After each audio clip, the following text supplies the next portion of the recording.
राष्ट्रपति द्रौपदी मुर्मू ने काशी में किए कोतवाल काल भैरव और काशी पुराधिपति बाबा विश्वनाथ के दर्शन। दशाश्वमेध घाट पर गंगा आरती देखने पहुंची मुर्मू। राज्यपाल आनंदी पटेल और सीएम योगी रहे मौजूद। बीबीएयू के 10वें दीक्षांत समारोह में शिरकत करने पहुंची राष्ट्रपति द्रौपदी। कहा 3808 स्टूडेंट में 60% मेडल और 42% डिग्री पाने वाली लड़कियों ने पेश की मिसाल। पीएम मोदी के नेहरू सरनेम वाले बयान पर राहुल गांधी का पलटवार। कहा प्रधानमंत्री ने उन्हें किया अपमानित, उन्हें लगता है कि हम उनसे डर जाएंगे।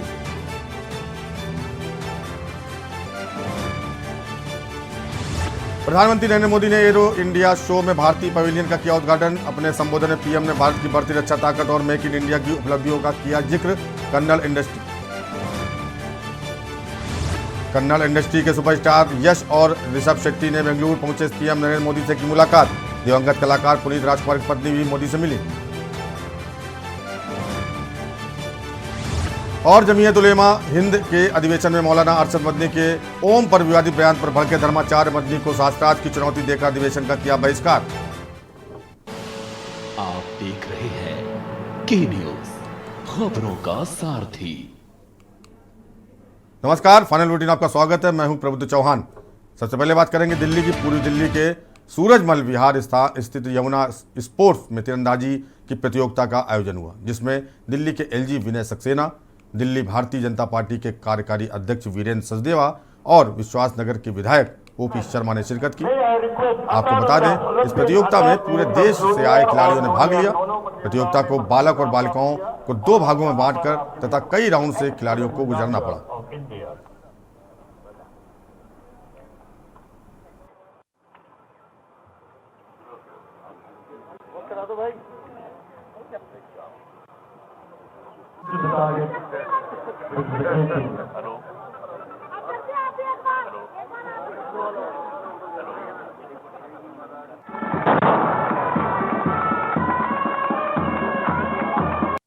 Chauhan, first ranked archer in junior recurve men. The senior recurve men, may I request Atanudas, Olympian Atan ने सब जूनियर और जूनियर दोनों प्रतियोगिताओं में प्रथम स्थान प्राप्त किया और अब यहाँ पर आपके बीच एक्सलेंट आर्चर ऑफ इंडिया।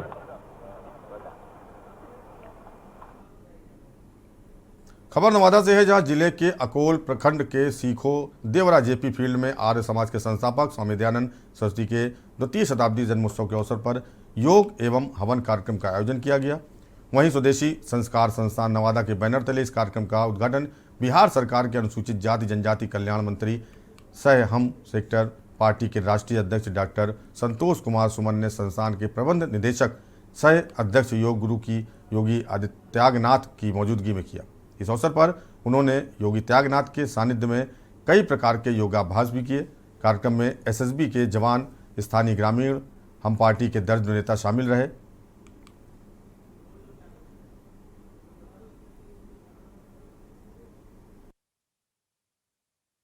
होने की प्रक्रिया में आ जाती है, लेकिन बाद में कहीं न कहीं छूट जाता है, तो उन सब बातों को भी, चाहे पदाधिकारी उन कामों को नॉलेज में नहीं लावे या गरीब लोग उन बातों को नहीं बता सके मुख्यमंत्री को, तो हम लोग जो निकल रहे हैं, हम लोगों के नज़दीक सब लोग आके मिलते हैं और बताएंगे, तो उन बातों को भी हम लोग आगे बढ़ाने का काम करेंगे ताकि उसका समाधान हो।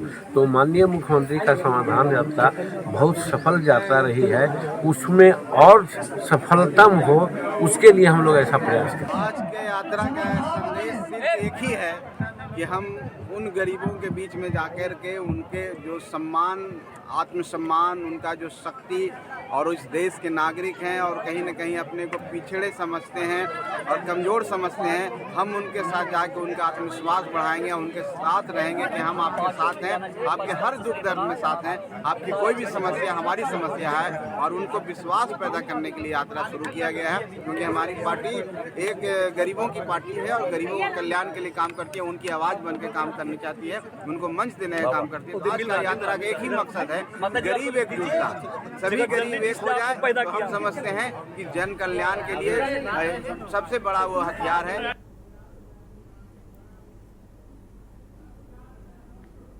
और यूपी के कानपुर देहात से बड़ी खबर आ रही है। आपको बता दें, इस समय कानपुर देहात से खबर है कानपुर देहात से खबर, झोपड़ी में जलकर मां बेटी की मौत का मामला। अरूरा के मडौली की घटना, पिता गंभीर रूप से हुआ था घायल। मंदिर को गिराने पहुंचा था तहसील प्रशासन। पीड़ित की झोपड़ी में आग लगाने का आरोप। तड़प तड़प कर मां बेटी की गई थी जान, पिता गंभीर रूप से हुआ था घायल। घटना से हड़कंप, अधिकारी गाड़ी छोड़कर मौके से हुए थे फरार। पीड़ित परिवार ने 14 जनवरी को डीएम से लगाई थी गुहार। एसपी ने मां बेटी पर स्वयं आग लगाने का बताया था मामला।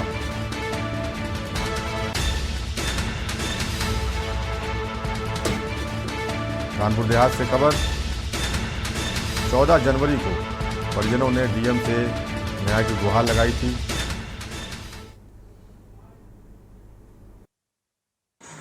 आज दिनांक 12/2/2023 को मुकदमा अपराध संख्या 424/22 थाना मंगलपुर के वांछित अभियुक्त संजीव शुक्ला व किशन शुक्ला को एसएचओ मंगलपुर के नेतृत्व में पुलिस टीम द्वारा झीझक मंगलपुर से गिरफ्तार किया गया है तथा नियमानुसार आवश्यक कार्रवाई करने के पश्चात उन्हें न्यायालय माती प्रस्तुत किया जा रहा है।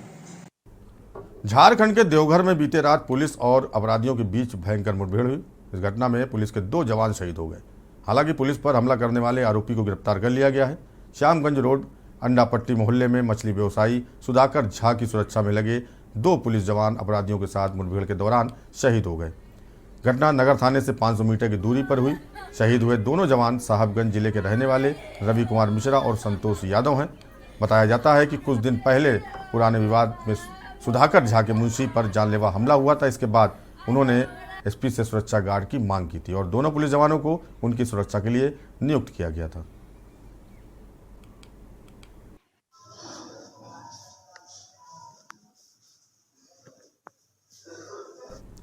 खबर झारखंड के दुमका से है, जहां दुमका पाकुड़ मुख्य मार्ग पर आलूबेड़ा गांव के निकट अज्ञात वाहन की चपेट में आने से मोटरसाइकिल सवार 2 युवक गंभीर रूप से घायल हो गए। दोनों घायलों को अस्पताल में भर्ती कराया गया है। घायलों में आलूबेड़ा गांव के फिलिप टुडू और 8 वर्षीय अरनेम टुडू शामिल हैं। आपको बता दें कि आलूबेड़ा चौक से दोनों मोटरसाइकिल से राशन लेने जा रहे थे। इसी दौरान विपरीत दिशा से आ रहे वाहन ने उन्हें टक्कर मार दी और फरार हो गया। आक्रोशित ग्रामीणों ने घायलों का उचित इलाज, पीड़ित परिवार को आर्थिक मदद और रास्ते में स्पीड ब्रेकर बनाने की मांग को लेकर मुख्य मार्ग को जाम कर दिया।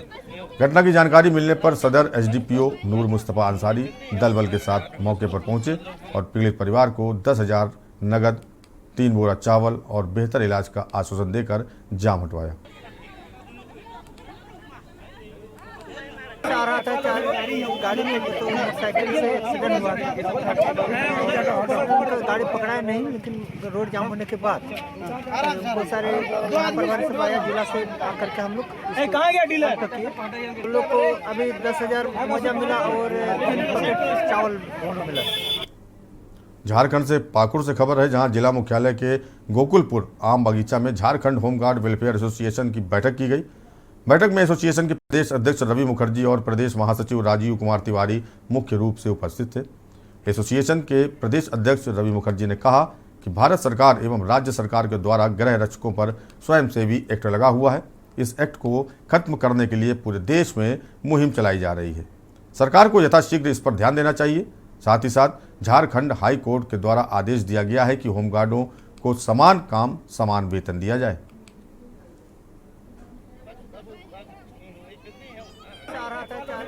गाड़ी में तो साइकिल से एक्सीडेंट हुआ। गाड़ी पकड़ाया नहीं, लेकिन रोड जाम होने के बाद बहुत सारे परिवार से आया, जिला से आकर के हम लोग कहाँ गया डीलर उन लोग को अभी 10,000 मुआवजा मिला और 3 पैकेट चावल मिला। खबर छत्तीसगढ़ से है। खबर बेमेतरा से है, जहां सर्वनाई सेन समाज बेमेतरा द्वारा राज्य स्तरीय सामाजिक सम्मेलन समारोह का आयोजन किया गया। जिले के सभी सेन भाइयों को एकत्रित होकर कलश यात्रा, युवक युवती परिचय सम्मेलन, सामाजिक उद्बोधन, समाज के द्वारा वृहद राज्य स्तरीय सामाजिक कार्यक्रम का आयोजन सुनिश्चित किया गया। कार्यक्रम के मुख्य अतिथि रविंद्र चौबे, कृषि मंत्री वरिष्ठ अतिथि विधायक आशीष छाबड़ा, नंद कुमार सेन, केश शिल्पा कल्याण बोर्ड प्रांत अध्यक्ष विनोद सेन, महिला प्रकोष्ठ मोना सेन सहित प्रदेश के कई पदाधिकारियों का आगमन को लेकर आसपास क्षेत्रों में जोर शोर से तैयारियां की गई। बेमेतरा जिला में हमारे राज्य स्तरीय सेन समाज का आयोजन रखा गया है।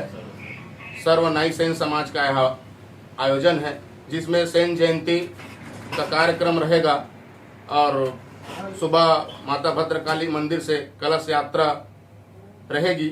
साथ ही कार्यक्रम का पूरा विवरण इसमें है। सांस्कृतिक कार्यक्रम होगा। खबर कोंडा गांव से है, जहां जिले में पहली बार छत्तीसगढ़ लोक सेवा आयोग की परीक्षा का आयोजन किया गया।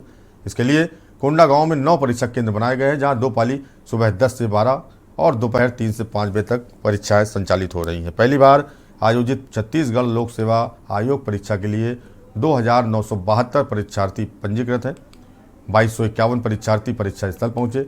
खास बात यह है कि परीक्षा केंद्रों में किसी भी तरह से बाहरी व्यक्तियों के प्रवेश को प्रतिबंधित रखा गया।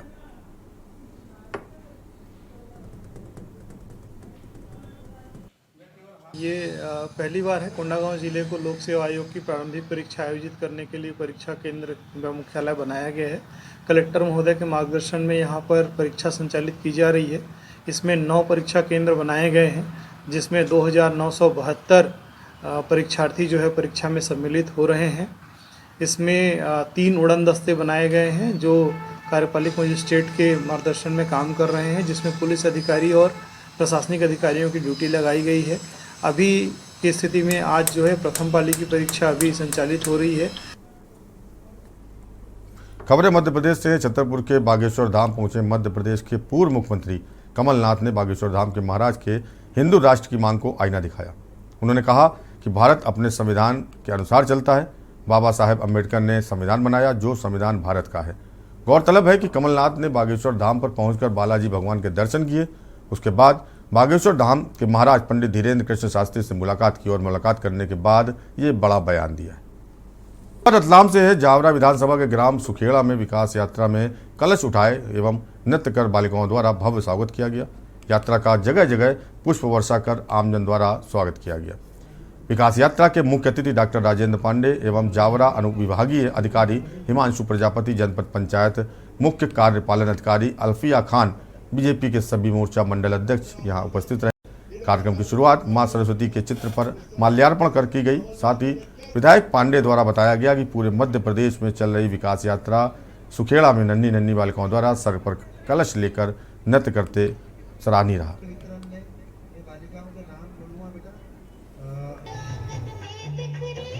माननीय मुख्यमंत्री जी के निर्देश पर संपूर्ण मध्य प्रदेश के साथ ही रतलाम जिले में भी और जावरा विधानसभा क्षेत्र में भी निश्चित रूप से 5 तारीख से जो यात्रा प्रारंभ हुई है, वो यात्रा विभिन्न कार्यों को लेकर के, विभिन्न जन आवश्यकताओं को लेकर के, विभिन्न जन कार्यों को लेकर के, वे जो सारी योजनाएं जन कल्याणकारी केंद्र शासन के द्वारा, राज्य शासन के द्वारा माननीय प्रधानमंत्री नरेंद्र मोदी जी एवं माननीय मुख्यमंत्री शिवराज सिंह जी चौहान के नेतृत्व में क्रियान्वित होने वाली। खबर रहली सागर से है, जहां मध्य प्रदेश में भाजपा की समुचित विकास यात्रा निकाली जा रही है और लोगों को भाजपा के द्वारा किए गए विकास के बारे में, पूरी योजनाओं के बारे में जानकारी साझा की जा रही है। रहली विधानसभा के ग्राम ढाना के ग्रामीण क्षेत्र में विकास यात्रा में पीडब्ल्यूडी मंत्री गोपाल भार्गव ने कांग्रेस को जमकर आड़े हाथों लिया। मंत्री भार्गव ने कांग्रेस के नेताओं को बिकाऊ के साथ चुनाव के समय में कितने पैसे में बिक जाओगे ये बयान दिया। एक बयान फिर उन्होंने जारी किया है, जिसमें कांग्रेस के नेता चुनाव का साल शुरू होते ही कुकुर मुत्ता व झींगुर का काम करते हैं, ये बयान दिया।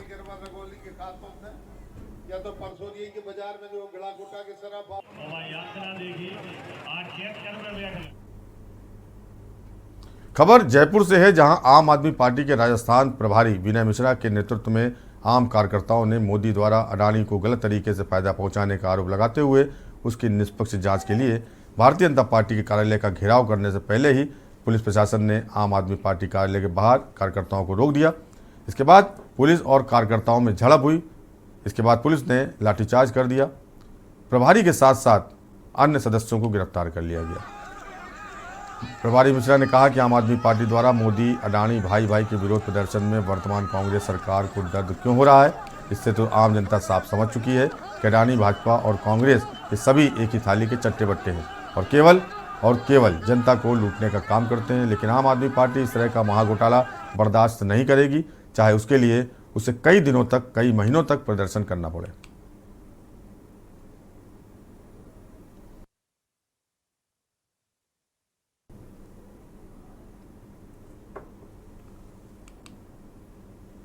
खबर गुरुग्राम से है, जहां हरियाणा के मुख्यमंत्री मनोहर लाल खट्टर और केंद्रीय मंत्री नितिन गडकरी के साथ गुरुग्राम जिले के सोहना के निकट दिल्ली मुंबई एक्सप्रेसवे के कंट्रोल सेंटर का निरीक्षण किया गया।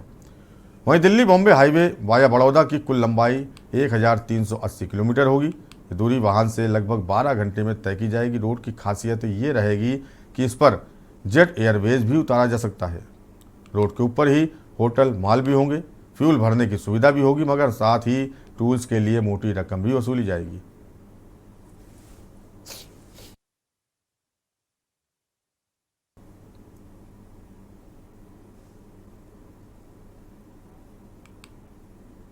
दिल्ली के तमाम इलाकों से आए स्ट्रीट वेंडर्स ने दिल्ली के सिविक सेंटर पर जोरदार घेराव प्रदर्शन किया, जिसमें बड़ी संख्या में लोगों ने भाग लिया और कहा कि सरकार G20 को लेकर कुछ भी करे, लेकिन रेहड़ी पटरी वालों को किसी भी तरह से हटाया नहीं जाना चाहिए। इन लोगों का कहना है कि G20 के नाम पर अब इनका शोषण शुरू हो गया, जिसे बर्दाश्त नहीं किया जाएगा और सरकार ने हमारी मांग नहीं मानी तो इस तरह का प्रदर्शन आगे भी किया जाएगा, चाहे वो उपराज्यपाल VK सक्सेना हो या MCD कमिश्नर, सभी के यहाँ प्रदर्शन किया जाएगा। केंद्र सरकार को हमारे लिए कदम उठाना होगा। प्रदर्शन में 5 से 6 हज़ार लोग शामिल रहे।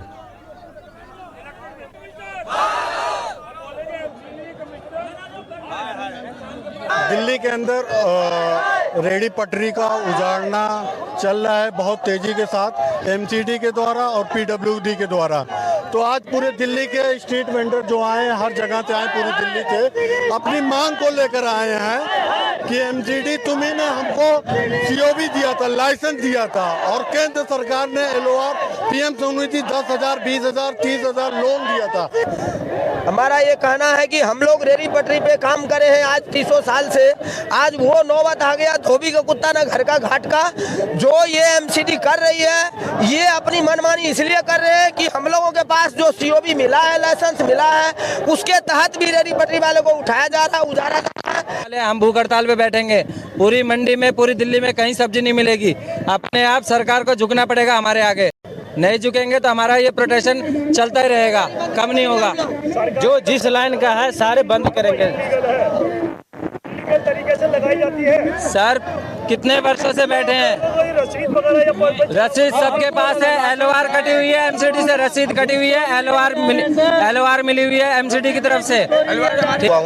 यहाँ दिक्कत आ रही है सर, 2014 में हमारा स्ट्रीट वेंडर एक्ट आया, 2014 में स्ट्रीट वेंडर एक्ट आया, उसको पूर्ण रूप से दिल्ली में लागू नहीं किया जा रहा है और लागू नहीं किया जा रहा है। इस कारण से डेली के डेली MCD वेंडर को हेरासमेंट कर रही है, जिस कारण से अभी G20 के नाम पे वेंडरों को उजाड़ना चालू कर दिया गया। खबर दिल्ली से है, जहां शाहदरा के ज्वाला नगर में कूड़े का अंबार लगा हुआ है, जिससे स्थानीय लोग काफ़ी परेशानी में हैं। स्थानीय लोगों ने बताया कि कूड़े को कई दिनों के बाद उठाया जाता है, जिस कारण काफ़ी बदबू आती है, घर में रहना मुश्किल हो जाता है। कई बार शिकायत करने के बावजूद कोई भी नहीं सुनता।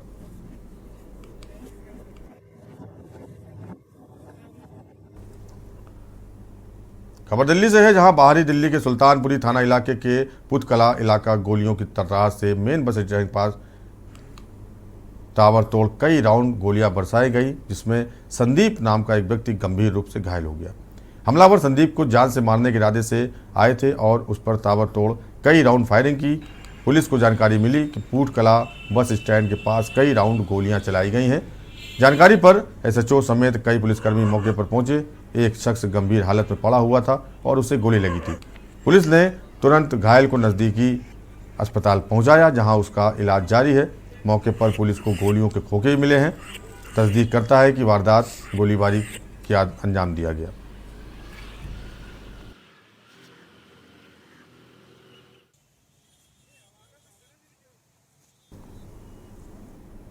खबर उत्तराखंड के नैनीताल से, जहां शीतकालीन अवकाश के बाद खुले हाईकोर्ट में अधिवक्ताओं ने बेरोजगार संगठन का समर्थन किया। नैनीताल हाईकोर्ट के अधिवक्ताओं ने कहा कि वो इन राज्य के युवाओं के साथ और हर संभव उनकी मदद के लिए आगे आएंगे। नैनीताल हाईकोर्ट के वकीलों ने राज्य की सभी न्यायालयों के वकीलों से आह्वान किया है कि वो इन युवाओं के समर्थन के लिए आगे आए। नैनीताल हाईकोर्ट के वरिष्ठ और जूनियर वकीलों ने कहा कि राज्य के युवा सिर्फ रोजगार मांग रहे हैं तो उनको लाठी दी जा रही है। ऐसे में सरकार उनकी बातें सुने और उनको प्रताड़ित ना करे। आप ये मानते हैं कि लोक सेवा आयोग और अधीनस्थ सेवा चयन आयोग की भर्तियां लीक होती हैं और हमारे उच्च न्यायालय भी इस पर टिप्पणी कर चुका है लोक सेवा आयोग के ऊपर भी। तो ये जो पूरा जो लोक सेवा आयोग है, अधीनस्थ सेवा है, इसको भंग क्यों नहीं किया जाता? इसकी जगह एक ऐसा आयोग बनाया जाए जिसमें निष्पक्ष लोग हों। ये तो हर आदमी को मानना पड़ेगा कि वो एक सही चीज़ के लिए लड़ रहे हैं। वो क्या कह रहे हैं, जो इतने घोटाले, जो भी इतनी बातें, जितने भी स्कैम हुए हैं, उसकी एक CBI इंक्वायरी मांग रहे हैं। मैं तो माननीय मुख्यमंत्री जी से, जो एक युवा हैं और हम सब लोग को उनसे बहुत आशा है, उनकी बात माने, उनसे बात करें, उनसे मिल के आएँ। वो मैं माननीय मुख्यमंत्री से ये भी कहना चाहूँगा कि वो बेचारे बच्चे आज के दिन डरे हुए हैं, सहमे हुए हैं कि प्रशासन, पुलिस उन पर कैसे कैसे क्या क्या अत्याचार कर सकती है। छात्रों के संग बर्बरतापूर्ण जो वहाँ पर व्यवहार किया गया, लाठी चलाई गई, कई लोग बच्चे घायल हो चुके हैं। इसके पहले भी हमने अपना स्टेटमेंट दिया था कि हम हाईकोर्ट बार एसोसिएशन और हमारे उत्तराखंड की समस्त एसोसिएशन है, बार एसोसिएशन जो है कि बेरोजगार संगठन के साथ है और इस सरकार के इस बर्बरतापूर्ण कार्रवाई के खिलाफ भी हैं और ज़रूरत पड़ने पर हम बेरोजगार संगठन के साथ इस लड़ाई को जारी रखें। उन्होंने जो CBI मांग की थी और वो एक जेन्युइन डिमांड थी, सरकार को वो मान लेना चाहिए था और उनके ऊपर लाठी भांजना ये एक तरह से हिटलरशाही है, जिसका अधिवक्ता समाज और हमारी bar association, high court bar association, हमारे पूरा एग्जीक्यूटिव इसका विरोध करती है। खबर सितारगंज से है, जहां 1 साल से फरार चल रहे इनामी बदमाश को पुलिस ने राजस्थान से गिरफ्तार कर लिया। सुदामा लाल मीणा निवासी ग्राम बामनवास, थाना टुंडला, जिला सवाई माधो सिंह के खिलाफ धमकी देने और महिला का शील भंग करने का मुकदमा दर्ज हुआ था। आपको बता दें कि SP सिटी मनोज कत्याल ने बताया कि आरोपी टिकटॉक के माध्यम से क्षेत्र की एक महिला के संपर्क में था और फरवरी 2021 में दोनों ने शादी कर ली। फिर दोनों साथ रहने लगे। कस्बे में ही किराए के मकान में रहते थे। आरोपी ने युवती की तस्वीरें खींच ली। इनके बीच अनबन हुई तो आरोपी ने अश्लील तस्वीरों को उसके घर वालों को भेज दिया। इसके बाद से वो फरार चल रहा था। इनामी अपराधियों की धरपकड़ के लिए अभियान चल रहा है उच्च अधिकारियों के निर्देशन में। इसी क्रम में वर्ष 2022 में एक अभियोग पंजीकृत था, जिसमें एक अभियुक्त द्वारा एक महिला को डराना, धमकाना और कंप्यूटर संसाधनों का प्रयोग करके अपराध को कारित करने के तथ्य प्रकाश में आए थे। इस अभियुक्त की लगातार तलाश कर रही थी टीम हमारी। जब ये लगातार शातिर अभियुक्त है, लगातार अपने ठिकाने बदल रहा था, उसकी अरेस्टिंग के लिए इसमें इनाम घोषित किया गया 15,000 रुपये का। तो इसमें CO किच्छा और इंस्पेक्टर सितारगंज और चौकी इंचार्ज सिडकुल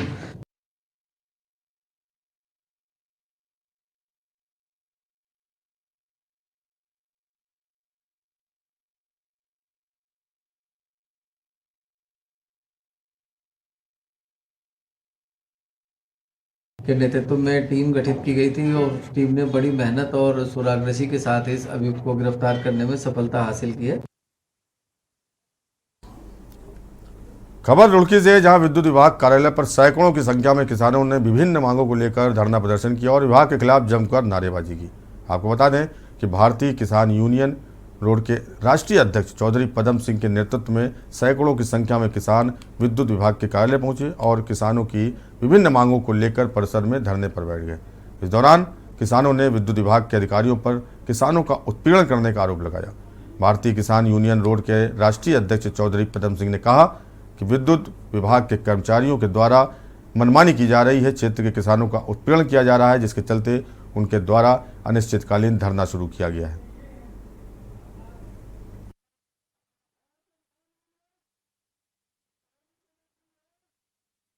इनके द्वारा जो भी कहने में समस्या अवगत कराई जा रही है, उन पे उन्हें सबको कहने में विश्लेषण करते हुए त्वरित कार्रवाई की जाएगी इस पर, ठीक है। और सभी जितने भी आए हुए सभी की बातें कहने में जो बिल संबंधी है या विद्युत चोरी संबंधी है, प्रकरण संबंधी या लाइन शुद्धिकरण संबंधी है, वो तत्काल करने में काम जो है निस्तारित की जाएगी।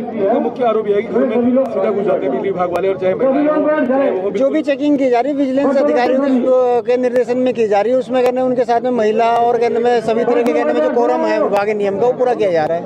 किसान मजबूर है, शहरवासी मजबूर है और आम जनता मजबूर है। छापे के नाम पर जो उत्पीड़न करा जा रहा है जनता का, या किसी भी कीमत पर भारतीय किसान यूनियन रोड बर्दाश्त नहीं करेगी। छापेमारी का काम करे, कायदे कानून से करे, वो तो चलेगा, लेकिन छापे की आड़ में जो उत्पीड़न है ये कतई बर्दाश्त नहीं होने का, और जब भारतीय किसान यूनियन रोड किसी भी कीमत पर बर्दाश्त नहीं करेगी। नेता ये अनिश्चितकालीन धरना आज पूरे निश्चित करके आए सारे किसान। पदम सिंह रोड जी के नेतृत्व में जो हमारे राष्ट्रीय अध्यक्ष हैं भारतीय किसान यूनियन रोड के, इन्होंने बिजली वालों ने इतना भ्रष्टाचार फैला दिया कि आप सोच भी नहीं सकते। इनके जो मीटर रीडर लेने वाले वो बराबर मीटर रीडिंग तो लेते नहीं, भी कभी लेने आ जाए कभी नहीं लेने आते। एक विजिलेंस छापे मारे, लेकिन अगर कोई रात को अपने घर में सोया हुआ है, माँ बेटी बहन मान लो, ये अचानक एक तरीके से गुंडों की तरीके से जा रहे हैं मान लो, एक दिन में भी, या मान लो इनके पास मीटर रीडर चेक करने का है, इनके पास तो पूरा सिस्टम है। ये एक ट्रांसफार्मर से इतना देख सकेंगे इस ट्रांसफार्मर से कितनी बिजली खर्च हुई और बिजली के बिल कितने आए। यहाँ से रुड़की या डिवीजन है, यहाँ से एक्शन साहब के आए इकट्ठे हुए किसान। एक तो छापे का जो अनाप शनाप जो इस पर छापे मारे जा रहे हैं ये सही नहीं है। इनका इन्होंने एक ऐसा फंडा बना लिया, ये छापा ही दूसरे किस्म का कमाने खाने का छापा है, ये चोरी का छापा नहीं है। देखो एक वहाँ बल्लभ पकड़ेंगे, अगर वहाँ से जुर्माना मिलेगा 2 लाख, किसी को पूछते नहीं क्या भर रहे क्या नहीं, उसे जिसके यहाँ छापा मारा है उसे भी तो बताया जाए भाई तेरे यहाँ से ये चोरी चल रही थी मिली। खबर हल्द्वानी से है, जहां किताबों से दूर हो रहे छात्रों को उन्हें पढ़ने के लिए प्रोत्साहित करने के उद्देश्य से शिक्षा शास्त्र विभाग की ओर से इन दिनों MB-PG डिग्री कॉलेज में पुस्तक प्रदर्शनी का आयोजन किया जा रहा है। यहां लगे स्टॉल में तमाम पुस्तकें शामिल हैं, जिनके प्रति छात्रों में खासा रुझान देखने को मिला। छात्र अपनी पसंदीदा किताबें ढूंढते नजर आए। वहीं बातचीत पर छात्रों ने किताब पढ़ने के कई फायदे तो बताए ही, साथ ही साथ कहा कि किताबों को अपने सम्मुख रख पढ़ना ज़्यादा फायदेमंद है। इससे एकाग्रता भंग नहीं होती और इससे समझने में भी आसानी होती है।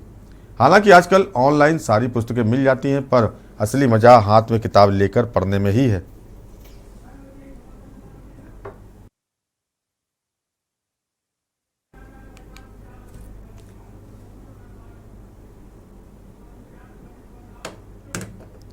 और यूपी के कानपुर देहात से इस समय बड़ी खबर आ रही है। आपको बता दें, झोपड़ी में जलकर मां बेटी की मौत का मामला। रूरा के मड़ौली की घटना, पिता गंभीर रूप से हुआ था घायल।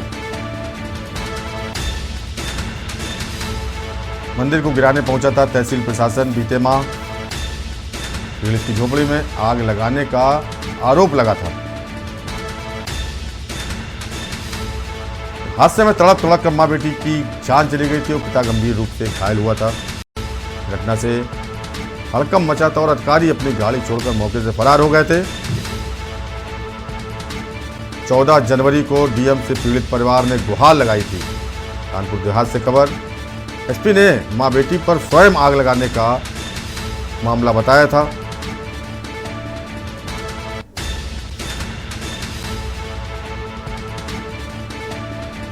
रूरा के मड़ौली की घटना।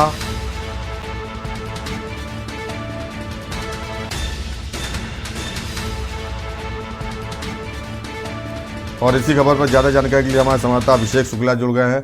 अभिषेक, जनवरी का मामला है। जी बिल्कुल बताना चाहेंगे कि पूरा मामला है ये रूरा थाना क्षेत्र के मड़ौली गांव का, जहां पर 14 जनवरी को ये परिजन, पीड़ित परिजन माती मुख्यालय डीएम ऑफिस पे पहुंचे थे, जहां पे जिला प्रशासन ने इनका जो है 14 जनवरी को इनका मकान गिरा दिया था, पूरा मकान ध्वस्त कर दिया था। पीड़ित परिजन जो है परिजनों के साथ में घर का सामान लेकर, बच्चों को लेकर और जानवर लेकर पूरे डीएम ऑफिस पहुंचे थे। लेकिन डीएम ऑफिस पहुंचने के बाद डीएम साहब से न्याय की गुहार लगाने के बाद जिला प्रशासन ने इन लोगों के खिलाफ मुकदमा लिख दिया था और मुकदमा लिखने के बाद इन लोगों को वहां से जो है भगा दिया था। ये पीड़ित परिजन वहां पहुंच के और मड़ैया डाल के रह रहे थे, लेकिन जिला प्रशासन ने आज इस तरीके का काम किया है कि बड़ी शर्मनाक ये घटना घटित हो गई है। वहां मौके पर पहुंच गया एसडीएम, लेखपाल, तहसीलदार, सारे लोगों ने पहुंचकर पीड़ित परिवार का जेसीबी से घर गिरा दिया और घर गिराने के बाद उस पर जो है पीड़ित के परिजनों का आरोप है कि जिला प्रशासन ने उस पे मड़ैया पे जो रखी थी उस पे आग लगा दी और आग लगाने के बाद पीड़ित परिवार के 2 सदस्यों की मौत हो चुकी है। जी अभिषेक, वाकई दुखद घटना थी। तो ये थे हमारे संवाददाता अभिषेक शुक्ला जो बता रहे थे कि बीती जनवरी को ये घटना हुई थी और मां बेटी की जलकर मौत हो गई थी। और फाइनल बुलेटिन फिलहाल इतना ही। बाकी खबरों को देखते रहिए न्यूज़ इंडिया और मुझे दीजिए इजाजत। नमस्कार।